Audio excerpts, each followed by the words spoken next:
Caterpillars by E F Benson. Read by Richard Crowest. I saw a month or two ago in an Italian paper that the Villa Cascana, in which I once stayed, had been pulled down, and that a manufactory of some sort was in process of erection on its site. There is, therefore, no longer any reason for refraining from writing of those things which I myself saw, or imagined I saw, in a certain room and on a certain landing of the villa in question, nor from mentioning the circumstances which followed, which may or may not, according to the opinion of the reader, throw some light on or be somehow connected with this experience. The Villa Cascana was in all ways but one a perfectly delightful house, yet if it were standing now, nothing in the world, I use the phrase in its literal sense, would induce me to set foot in it again, for I believe it to have been haunted in a very terrible and practical manner. Most ghosts, when all is said and done, do not do much harm. They may perhaps terrify, but the person whom they visit usually gets over their visitation. They may, on the other hand, be entirely friendly and beneficent. But the appearances in the Villa Cascana were not beneficent, and had they made their visit in a very slightly different manner, I do not suppose I should have got over it any more than Arthur Inglis did. The house stood on an ilex-clad hill not far from Sestri di Levante on the Italian Riviera, looking out over the iridescent blues of that enchanted sea, while behind it rose the pale green chestnut woods that climb up the hillsides, till they give place to the pines that, black in contrast with them, crown the slopes. All round it the garden in the luxuriance of mid-spring bloomed and was fragrant, and the scent of magnolia and rose, borne on the salt freshness of the winds from the sea, flowed like a stream through the cool, vaulted rooms. On the ground floor a broad pillared loggia ran round three sides of the house, the top of which formed a balcony for certain rooms of the first floor. The main staircase, broad and of grey marble steps, led up from the hall to the landing outside these rooms, which were three in number, namely 2 big sitting rooms and a bedroom arranged en suite. The latter was unoccupied, the sitting rooms were in use. From these the main staircase was continued to the second floor, where were situated certain bedrooms, one of which I occupied, while from the other side of the first floor landing some half-dozen steps led to another suite of rooms, where at the time I am speaking of, Arthur Inglis, the artist, had his bedroom and studio. Thus the landing outside my bedroom at the top of the house commanded both the landing of the first floor and also the steps that led to Inglis's rooms. Jim Stanley and his wife, finally, whose guest I was, occupied rooms in another wing of the house, where also were the servants' quarters. I arrived just in time for lunch on a brilliant noon of mid-May. The garden was shouting with colour and fragrance, and not less delightful after my broiling walk up from the marina should have been the coming from the reverberating heat and blaze of the day into the marble coolness of the villa. Only, the reader has my bare word for this and nothing more, the moment I set foot in the house, I felt that something was wrong. This feeling, I may say, was quite vague, though very strong, and I remember that when I saw letters waiting for me on the table in the hall, I felt certain that the explanation was here. I was convinced that there was bad news of some sort for me. Yet, when I opened them, I found no such explanation of my premonition. My correspondence all reeked of prosperity. Yet this clear miscarriage of a presentiment did not dissipate my uneasiness. In that cool, fragrant house, there was something wrong. I am at pains to mention this because, to the general view, it may explain that, though I am as a rule so excellent a sleeper that the extinction of my light on getting into bed is apparently contemporaneous with being called on the following morning, I slept very badly on my first night in the Villa Cascana. It may also explain the fact that when I did sleep, if it was indeed in sleep that I saw what I thought I saw, I dreamed in a very vivid and original manner. Original, that is to say, in the sense that something that, as far as I knew, had never previously entered into my consciousness, usurped it then. But since, in addition to this evil premonition, certain words and events occurring during the rest of the day may have suggested something of what I thought happened that night, it may be well to relate them. After lunch, then, I went round the house with Mrs. Stanley, and during our tour she referred, it is true, to the unoccupied bedroom on the first floor, which opened out of the room where we had lunched. "We left that unoccupied," she said, "because Jim and I have a charming bedroom and dressing-room, as you saw, in the wing, and if we used it ourselves we should have to turn the dining-room into a dressing-room and have our meals downstairs. As it is, however, we have our little flat there. Arthur Inglis has his little flat in the other passage, and I remembered, aren't I extraordinary, that you once said that the higher up you were in a house the better you were pleased. So I put you at the top of the house instead of giving you that room." It is true that a doubt, vague as my uneasy premonition, crossed my mind at this. I did not see why Mrs. Stanley should have explained all this if there had not been more to explain. I allow, therefore, that the thought that there was something to explain about the unoccupied bedroom was momentarily present to my mind. The second thing that may have borne on my dream was this. At dinner, the conversation turned for a moment on ghosts. Inglis, with the certainty of conviction, expressed his belief that anybody who could possibly believe in the existence of supernatural phenomena was unworthy of the name of an ass. The subject instantly dropped. As far as I can recollect, nothing else occurred or was said that could bear on what follows. We all went to bed rather early, and personally I yawned my way upstairs, feeling hideously sleepy. My room was rather hot, and I threw all the windows wide, and from without poured in the white light of the moon and the love song of many nightingales. I undressed quickly and got into bed, but though I had felt so sleepy before, I now felt extremely wide awake. But I was quite content to be awake. I did not toss or turn. I felt perfectly happy listening to the song and seeing the light.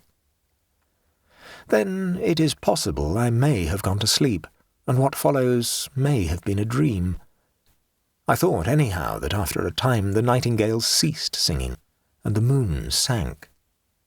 I thought also that if, for some unexplained reason, I was going to lie awake all night, I might as well read, and I remembered that I had left a book in which I was interested in the dining-room on the first floor. So I got out of bed, lit a candle, and went downstairs. I went into the room, saw on a side table the book I had come to look for, and then, simultaneously, saw that the door into the unoccupied bedroom was open. A curious grey light, not of dawn nor of moonshine, came out of it, and I looked in. The bed stood just opposite the door, a big four-poster hung with tapestry at the head. Then I saw that the greyish light of the bedroom came from the bed, or rather, from what was on the bed, for it was covered with great caterpillars, a foot or more in length, which crawled over it. They were faintly luminous, and it was the light from them that showed me the room. Instead of the sucker feet of ordinary caterpillars, they had rows of pincers like crabs, and they moved by grasping what they lay on with their pincers and then sliding their bodies forward. In colour, these dreadful insects were yellowish-grey, and they were covered with irregular lumps and swellings. There must have been hundreds of them, for they formed a sort of writhing, crawling pyramid on the bed. Occasionally one fell off onto the floor with a soft, fleshy thud, and though the floor was of hard concrete, it yielded to the pincer feet as if it had been putty, and crawling back the caterpillar would mount onto the bed again and rejoin its fearful companions. They appeared to have no faces, so to speak, but at one end of them there was a mouth that opened sideways in respiration. Then, as I looked, it seemed to me as if they all suddenly became conscious of my presence. All the mouths, at any rate, were turned in my direction, and next moment they began dropping off the bed with those soft, fleshy thuds onto the floor and wriggling towards me. For 1 second a paralysis, as of a dream, was on me, but the next I was running upstairs again to my room, and I remember feeling the cold of the marble steps on my bare feet. I rushed into my bedroom and slammed the door behind me, and then, I was certainly wide awake now, I found myself standing by my bed with the sweat of terror pouring from me. The noise of the banged door still rang in my ears, but, as would have been more usual if this had been mere nightmare, the terror that had been mine when I saw those foul beasts crawling about the bed or dropping softly onto the floor did not cease then. Awake now, if dreaming before, I did not at all recover from the horror of dream. It did not seem to me that I had dreamed. And until dawn, I sat or stood, not daring to lie down, thinking that every rustle or movement that I heard was the approach of the caterpillars. To them and the claws that bit into the cement, the wood of the door was child's play. Steel would not keep them out. But with the sweet and noble return of day, the horror vanished. The whisper of wind became benignant again. The nameless fear, whatever it was smoothed out and terrified me no longer.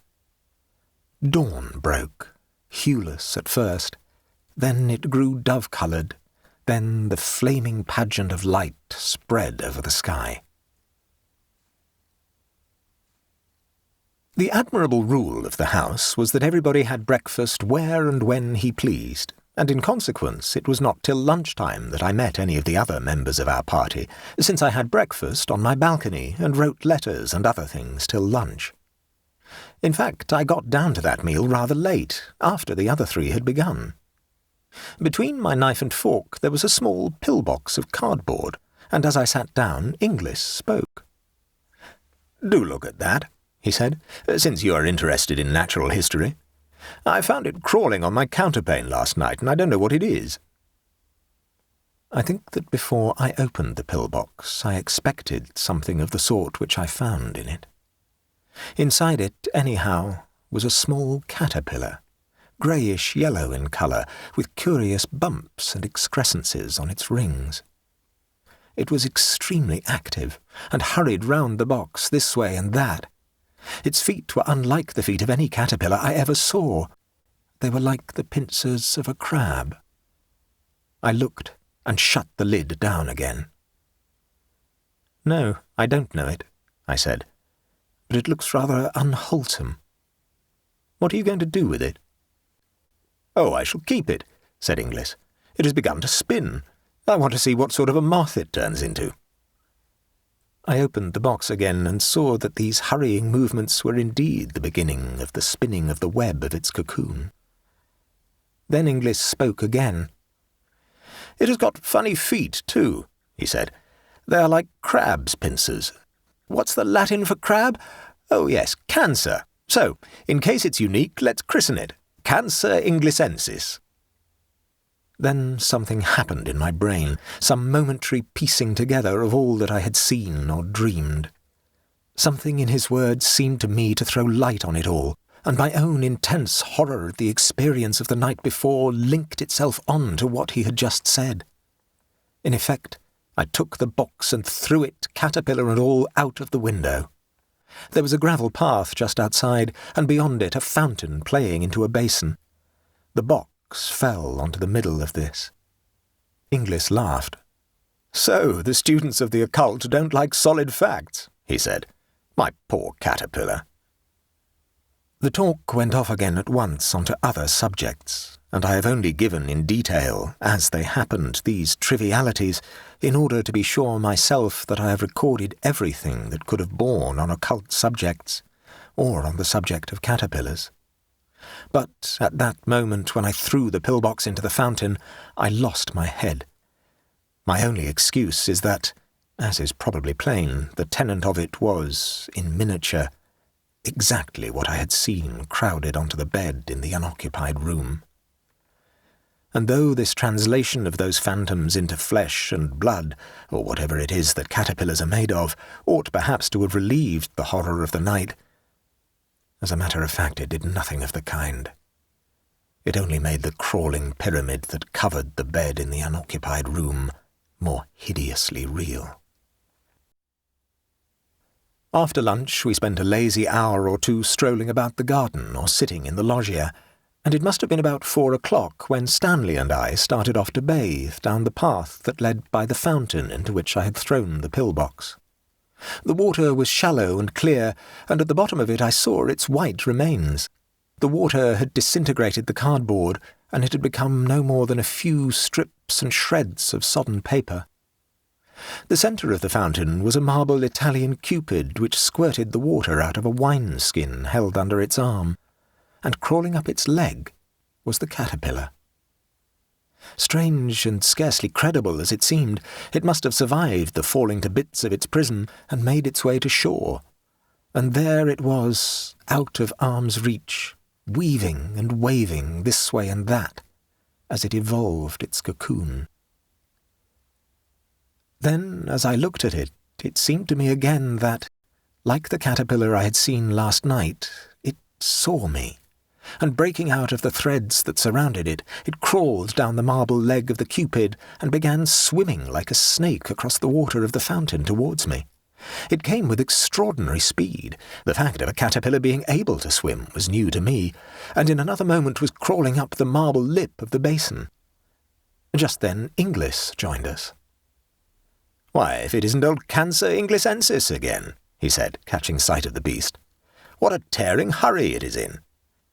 We were standing side by side on the path, and when the caterpillar had advanced to within about a yard of us, it stopped, and began waving again, as if in doubt as to the direction in which it should go.